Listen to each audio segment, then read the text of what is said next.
പ്രിയപ്പെട്ട സഹോദരങ്ങളെ, ഈ 400 രൂപ കാണുമ്പോഴേ ഇത് സക്കാത്തിന്റെ പൈസയോ ഗീവയോ ഒന്നും അല്ല കേട്ടോ. ഇന്ന് ഇശാനസ്കാരം കഴിഞ്ഞിരിക്കുമ്പോൾ എൻ്റെ അടുത്തേക്ക് ഞാൻ പഠിപ്പിക്കുന്ന ഒരു കുട്ടി വന്നിട്ട് പറയാണ്, ഉസ്താദ് ഇതിന്റെ കുടുക്ക പൊട്ടിച്ച പൈസയാണ്. ഉസ്താദ് ഇന്ന് മദ്രസയിൽ വെച്ച് പറഞ്ഞില്ലേ അപകടത്തിൽ മരിച്ചുപോയ ഉസ്താദ്, ആ ഉസ്താദിന്റെ പേരിലുള്ള പൈസ കേട്ടോ എന്ന് പറഞ്ഞ് എന്റെ കയ്യിലേക്ക് തരുമ്പോ സത്യം പറഞ്ഞാൽ എന്റെ പ്രിയപ്പെട്ടവർ എന്റെ കൽബും കണ്ണും ഒരുപോലെ നിറഞ്ഞുപോയി. 7 വയസ്സ് പ്രായം, 7-8 വയസ്സ് മാത്രം പ്രായമുള്ള ഒരു കൊച്ചാണ്. പക്ഷെ എന്റെ മനസ്സ്, എന്റെ കയ്യിലേക്ക് ഒരുപാട് പേര് 1000 തന്നവരുണ്ട്, 2000 തന്നവരുണ്ട്, വലിയ വലിയ തുകകൾ തന്നവരുണ്ട്. അൽഹംദുലില്ലാ, എല്ലാവർക്കും അല്ലാഹു അർഹമായ പ്രതിഫലം നൽകി അനുഗ്രഹിക്കട്ടെ. എങ്കിലും ഒരു ചെറിയ പൈതല്, ആ കുട്ടി കുടുക്ക, നമ്മള് 10 രൂപ 5 രൂപക്ക് ഇടുമല്ലോ, ആ കുട്ടി ഇങ്ങനെ കുടുക്കയിലേക്ക് പൈസ ഇട്ട് ഈ 400 രൂപ കൊണ്ട് 7-8 വയസ്സ് മാത്രം പ്രായമുള്ള കൊച്ചിന് എന്തെല്ലാം ചെയ്യാമായിരുന്നു.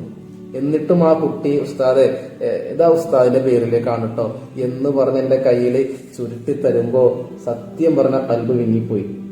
ആ കുഞ്ഞിന്റെ പേരിന്റെ അർത്ഥം പോലും വെളിച്ചമെന്നാണ്. ആ കുഞ്ഞിനെ അതിന്റെ പിതാവ് വെച്ചിരിക്കുന്ന പേരിന്റെ അർത്ഥം വെളിച്ചമെന്നാണ്. അൽഹംദുലില്ലാ, വെളിച്ചം അല്ലാഹു നിലനിർത്തി കൊടുക്കട്ടെ. ആമീൻ യാ റബ്ബൽ ആലമീൻ. ഈ 400 രൂപ വലിയ വിലയുള്ള പൈസയാണ്. നീളമുള്ള താടി കൊണ്ട് അല്ലാഹു തആല സ്വർഗം തരാമെന്നും പറഞ്ഞിട്ടില്ല. നീളമുള്ള നിസ്കാരത്താഴമ്പ കൊണ്ട് സ്വർഗം തരാന്ന് പറഞ്ഞിട്ടില്ല. തസ്ബീഹ്മാലയുടെ കനം കൊണ്ട് സ്വർഗം തരാന്ന് പറഞ്ഞിട്ടില്ല. ഇതുപോലെ സാധുക്കളായ മനുഷ്യന്മാർക്ക് അവർക്ക് വേണ്ടി ചോദിക്കുമ്പോൾ വേദനിക്കുന്നവരുടെ വേദനകളിൽ, മുറിവുകളിൽ ലേപനം പുരട്ടാൻ നമ്മളെ കൊണ്ട് കഴിയണം.